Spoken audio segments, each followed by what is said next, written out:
Olá, minha gente, e nós vamos falar hoje sobre a literatura brasileira contemporânea. Se é contemporânea, é aquela que está acontecendo mais ou menos nesse período.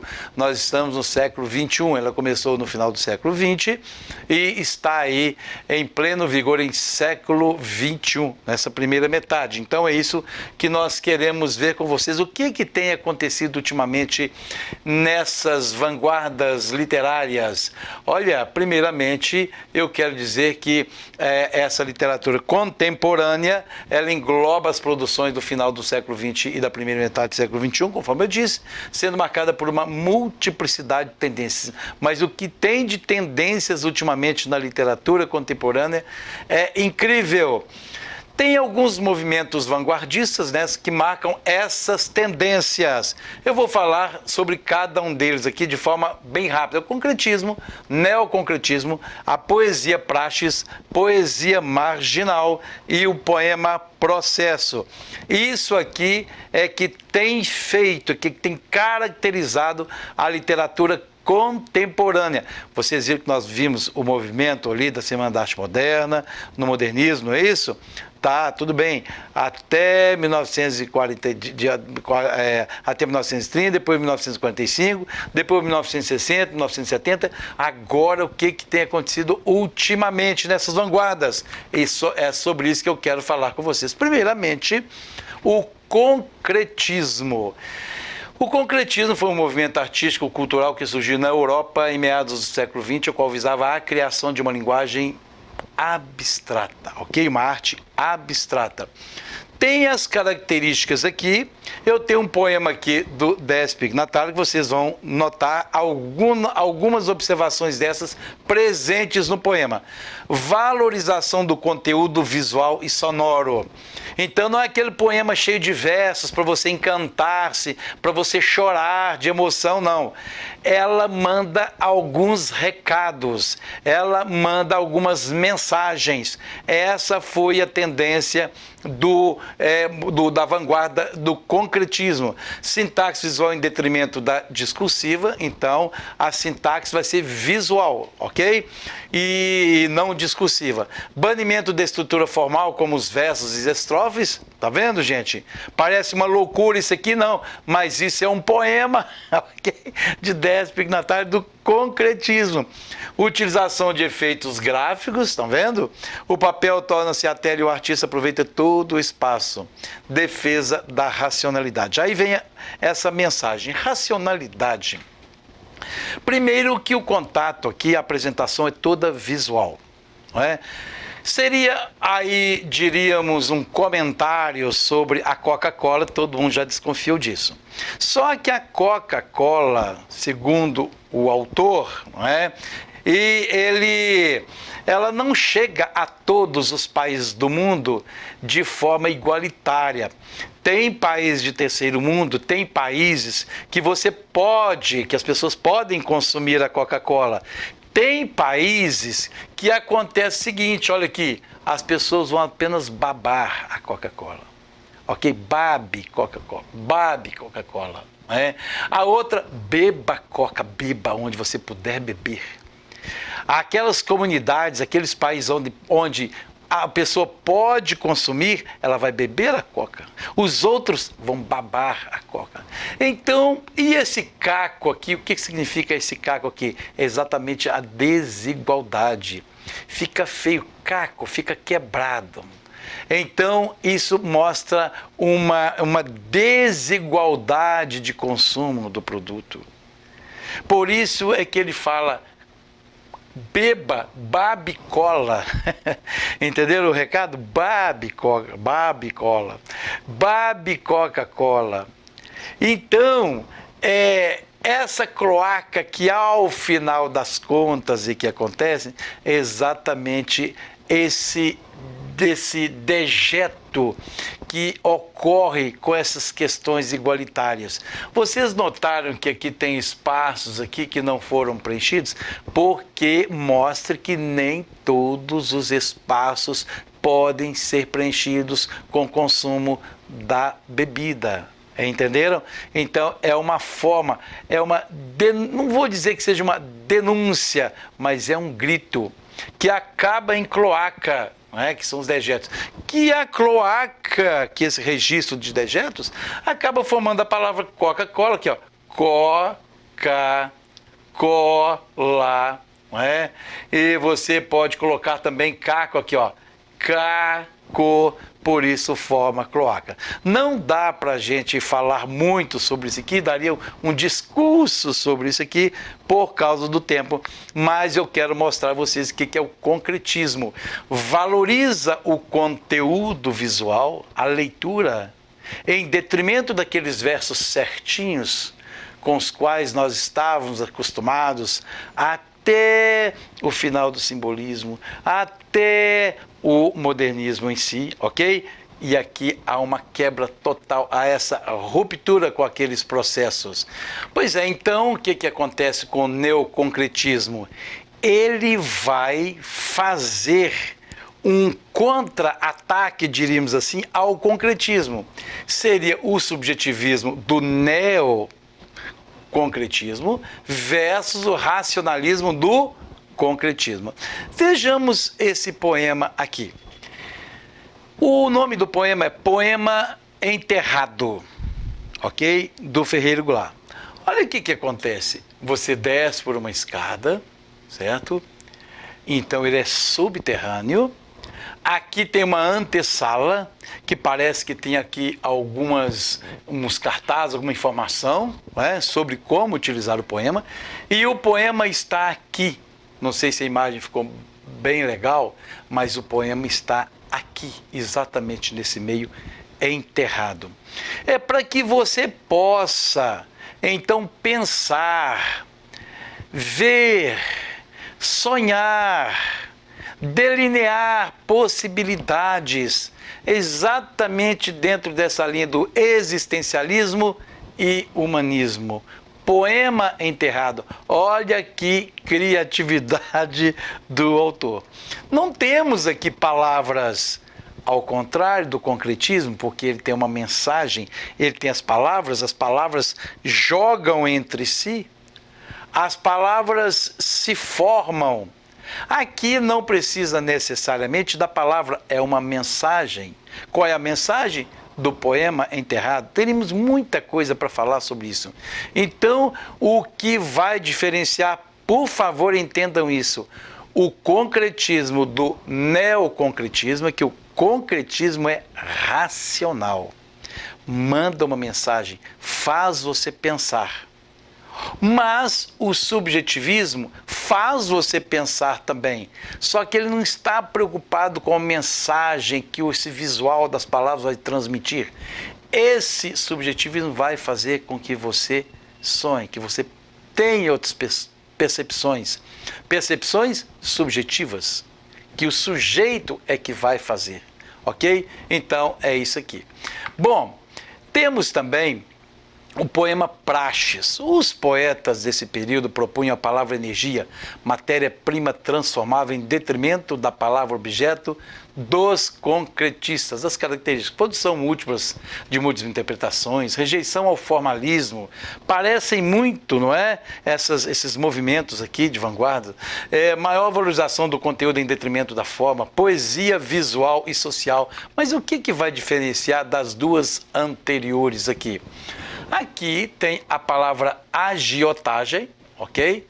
Aí ela tem uma certa organização. Então, 1, 2, 3, o juro, o prazo, o por, o cento, o mês, o ágio, porcentagem, 10, 100 mil. Você vai formando uma estratégia, uma energia para transmitir a mensagem, até que você vai colocando aqui o haja, mora, monta, empréstimo, muito, nada, tudo, a quebra aí, financeira também, ok? A sobra, ok? A monta, o pé, o cento, a cota, haja nota, agiota. Então, voltando aqui ao poema Praxes, a palavra energia transformável em detrimento da palavra objeto só. Então, isso é que transmite a mensagem do poema praxis, não é? Então, ele não tem muita preocupação só com o visual, mas ele transmite também uma mensagem organizada. Lembra que é diferente do Décimo Pignatari lá na Coca-Cola? Bem, agora vamos ver esse próximo movimento de vanguarda, que é a poesia marginal. A poesia marginal é a substituição dos meios tradicionais de circulação de obras para os meios alternativos de divulgação. Esses eram empregados pelos artistas independentes ou os representantes da cultura marginal. Sabe aqueles artistas que acham que não tinham a possibilidade de trabalhar com editoras, mas eles produziam, mas eles estavam estavam à margem desse poder de produzir através de uma mídia, de uma editora. Então, o que eles faziam? Veja aqui, inspirados nos movimentos de contracultura, isso aconteceu na época da ditadura militar, aqui esse movimento revolucionário literário de produção poética fora do sistema era divulgado pelos próprios poetas a partir de pequenas tiragens de cópias. Elas eram produzidas nos toscos folhetos mimeografados, muita gente nem se lembra do mimeógrafo, você rodava como se fosse uma máquina Xerox, mas só que mais antiga que o Xerox, né? Você colocava álcool, às vezes tinta ali, colocava uma matriz e ia rodando ali, as pessoas, aí ia saindo do outro lado ali, as pessoas saem daquilo distribuindo. Esse é meu poema, essa é minha produção, ok? Esse é o meu trabalho, não é? Alguns ainda fazem isso até hoje. Então, os quais vendiam sua arte a baixo custo nos bares, praças, teatros, cinemas, universidades, etc. São os poetas, os autores marginais, aqueles que estão, não é que sejam bandidos, porque a gente tem um hábito de falar que marginal é bandido, aqueles que estão à margem, ok? Das produções normais, diríamos assim, convencionais, né? Então, são esses poetas da época do período aí da ditadura militar. Então, o que acontece? Não discuto com o destino. O que pintar, eu assino. Podem perceber aqui que o eu assino está manuscrito. Aqui está datilografado. Isso aqui, nesse período em que surgiu essa vanguarda do movimento da poesia marginal, é a época das máquinas de datilografia. Aí chamam isso aqui de poema. Não discuto com o destino. Ok, mandou uma mensagem. O que pintar, eu assino. Aquela despreocupação com as formalidades. Ao invés de a pessoa assinar, a pessoa coloca manuscrito. Eu assino, e aí está a mensagem. Isso aqui era vendido como poema, tá certo? Ou não vou dizer só vendido, essa produzido como poema, certo? Então está aí a poesia marginal. E nós temos, finalmente, o poema processo. Como espírito revolucionário, o grupo de poetas do movimento Poema Processo inovaram os poemas visuais já explorados anteriormente pelo movimento concretista, tá? Assim, enquanto a poesia concreta, as palavras eram as principais ferramentas, como disse, lembra da Coca-Cola lá no início, quando eu falei, o poema processo emprega, além delas, símbolos e, portanto, extrapolando os limites do poema. Assim, o poema processo é um poema semiótico e visual para ser visto antes de ser lido. Como assim? Eu vou adiantar um pouquinho e vou voltar aqui. Era para ser visto antes de ser lido. Dá para você perceber alguma coisa aqui? Então, olha aqui o que acontece aqui. Vamos voltar às características lá. Linguagem não verbal, tá? Espírito revolucionário e inovador, ok. Poema experimental e visual, certo? Uso de símbolos visuais. Então, o que vai acontecer aqui? Vocês estão vendo as árvores. Vocês estão vendo palavras aqui, consumir é destruir, está mandando uma mensagem. E aqui nós temos também uma... Nossa, esqueci o nome desse negócio aqui, para passar. Código de barra. Vou voltar então? Não, só isso. Então vocês veem que nós temos duas árvores aqui. Nós temos um código de barras, ok? Nós temos aqui consumir é destruir. E nesse código de barras você pode perceber aqui que nós estamos destruindo a terra, que nós estamos destruindo a raiz. Estamos deixando apenas essa camada aqui, que essa camada, como se diz, ela engana, porque na verdade nós não temos mais a natureza, nós estamos destruindo a terra, nós estamos destruindo as raízes. Então vem a mensagem: consumir é destruir. O que caracteriza essa questão do poema Processo é exatamente essa possibilidade de você usar as palavras, mas você usar a imagem também. Então é um processo que se forma, ok? Tudo isso são poemas, viu, gente? Tudo isso são poemas. Agora nós vamos fazer o seguinte: sobre a literatura contemporânea brasileira, o concretismo, vamos fazer um exercício do que eu disse para vocês. Vocês viram que na literatura contemporânea ela não se preocupa muito com o tamanho dos versos, tá? Com a questão das palavras, das formalidades, da gramática das palavras, mas preocupa-se com a visualização das palavras, né? Então, é uma literatura poética, eminentemente poética. Tem a literatura, tem alguns autores que nós vamos tratar no próximo momento, também aí da prosa, o prosaísmo tem, nós vamos falar isso aqui no próximo encontro. Tem o prosaísmo? Temos. Nós estamos vendo essa literatura nas vanguardas do movimento concretista, ok? Depois nós vamos tratar da prosa também. Mas sobre a literatura contemporânea brasileira, o concretismo, aí tem assim, olha, as seguintes afirmativas. Buscou na visualidade um dos suportes para atingir rupturas radicais com a ordem discursiva da língua portuguesa. Teve como integrantes fundamentais Haroldo de Campos, Augusto de Campos e Décio Pignatari. Foi um projeto de renovação formal e estética da poesia brasileira, cuja importância ficou restrita à década de 1950. Para começar, você já pode fazer por eliminação. Não ficou restrita à década de 1950. Nós estamos falando de literatura contemporânea, literatura que nós podemos perceber até os dias de hoje, contemporaneamente, ok? Então essa aqui já era. Agora vamos ver lá. Buscou na visualidade um dos suportes para atingir rupturas radicais com a ordem discursiva da língua portuguesa? Sim, eu acabei de falar isso aqui. Rompeu-se com aquela ideia de formalidade, de padrão, não é? Então, a visualidade, tranquilo, certo?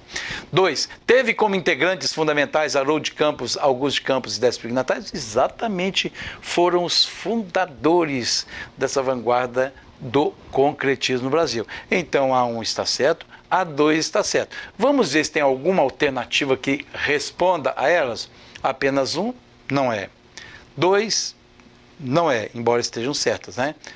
Apenas A3 não é, A3 está fora. Apenas 1 e 2? Aí sim, apenas A1 e A2. Buscou a visualidade, ok? Dos suportes para atingir rupturas e teve esses integrantes. Matamos a primeira questão, portanto, a letra C, não é? Eu acho que eu apertei a mais aqui, né, gente? Não tem problema. A letra D, aliás, não é? A letra D. Fui pegar aqui a letra D. Ok? Então vamos para mais uma questão aqui, para nós matarmos logo isso aí. Vamos pegar mais uma segunda questão. Considere os dois poemas. Professor, mas você chama a isso aqui de poema? Eu não estou falando da questão da exploração visual, não é? Ah, isso aqui é um poema, isso aqui é outro poema, esse poema chama Olho de Anchieta Fernandes, e esse poema chama-se Terra, de Décio Pignatari. Aí você começa a entender o seguinte, ó, pelo menos de Décio Pignatari, você já sabe que é o quê? Concretista. Olha as palavras. Lembra do primeiro exemplo que eu dei do concretismo? Agora você percebe que aqui há um processo de formação. No final das contas, eu acredito cabo processando até achar olho aqui. Você percebeu isso? Então houve um processo. Aí vem as alternativas. Em relação aos poemas, é correto afirmar: ambos são exemplares do poema Processo, que enfatiza a exclusividade visual? Não. Esse é poema Processo. Esse é poema. Aqui não é poema Processo, aqui é concretismo. Lembra das palavras?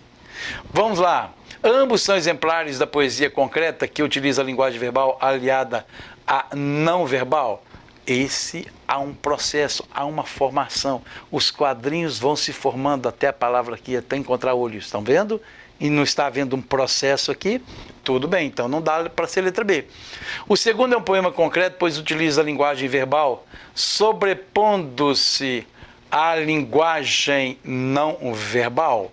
Olha, é um poema concreto, pois utiliza a linguagem verbal. Ele não utiliza a linguagem verbal, ele utiliza a linguagem visual, ok? Vamos ver a letra D. O primeiro é um poema processo, pois evidencia a linguagem não verbal, rompendo com o discurso literário. Bacana. É um poema processo. E poderia até continuar se eu quisesse aqui. E o segundo é um poema concretista. Ok. Então, esse primeiro é processo e esse aqui pertence ao concretismo. Portanto, a letra D de dado. Agora, o primeiro e o segundo são exemplos de neoconcretismo? Não. Lembra do poema Enterrado? Não tem nada a ver com o que nós estamos vendo aqui. Ok?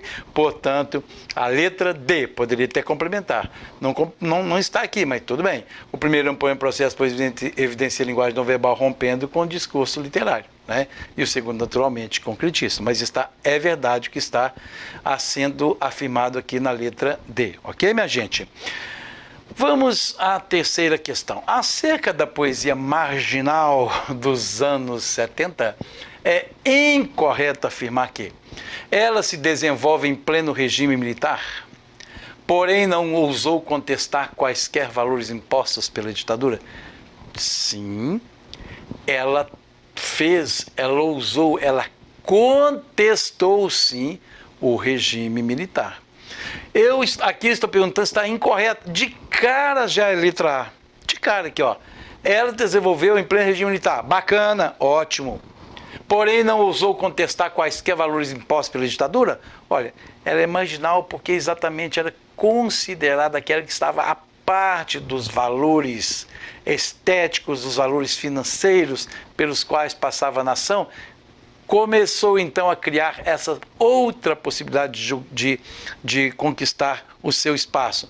Então, uma das mensagens que eram traduzidas nesses folhetos, na construção desses poemas, era exatamente uma crítica ao regime militar, ok? Um dos caminhos dessa mensagem proposta pela poesia marginal. Depois, letra B, tranquila, nasceu do interesse de jovens escritores pela poesia justamente após o AI-5, que dentre os procedimentos impôs uma censura severa aos textos escritos, falados e cantados? Sim, se levantaram contra isso. Ana Cristina César, Chacal, Antônio Carlos Brito, Paulo Limins, que são alguns de seus representantes, bacana, né?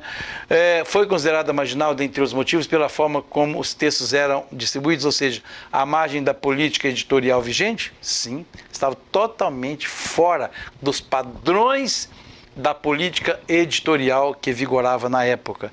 Por isso que era xerocado, era mimeografado, né? Eram manuscritos, inclusive.